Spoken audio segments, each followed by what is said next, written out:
Je m'appelle Laurent Saltini, j'ai 61 ans et demi ou bientôt 62. Alors un jour, effectivement, j'étais sous ma douche, j'avais un petit peu une douleur au sein gauche.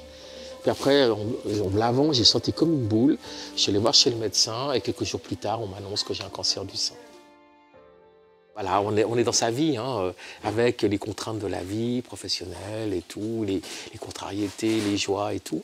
Puis tout d'un coup, tout ce qui m'obsédait un peu avant, comme on a tous des obsessions, entre guillemets, des inquiétudes sur mes enfants, des inquiétudes sur quelques tocs, est-ce que j'ai bien fermé la porte, ou des choses, aussi ah tiens, j'ai un truc là, est-ce que c'est grave ou pas, enfin, tous des trucs comme ça qui tournaient un petit peu. Alors quand on m'a annoncé mon cancer, tout ça s'est évanoui, s'est évaporé. Je me suis dit, il y a un truc qui est vrai qui se passe là. Mais j'ai jamais vécu avec autant d'intensité ma vie maintenant. C'est ici, maintenant. Le ici, maintenant, on me l'avait dit avant, je ne le comprenais pas. Enfin, on le comprend, mais on ne l'intellectualise pas, on ne l'intègre pas. Et là, je l'ai intégré tout d'un coup.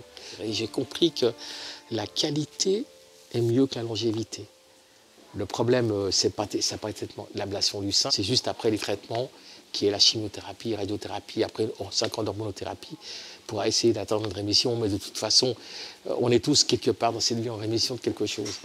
Je suis plus en attente de la fin des médicaments voilà, qui va pas en fait entraver ma qualité de vie. Encore une fois, je pense que la qualité de vie, là, maintenant, après une annonce pareille, elle est plus importante. Elle est très importante de respecter ces petits moments de vie qu'on doit vivre et les vivre bien.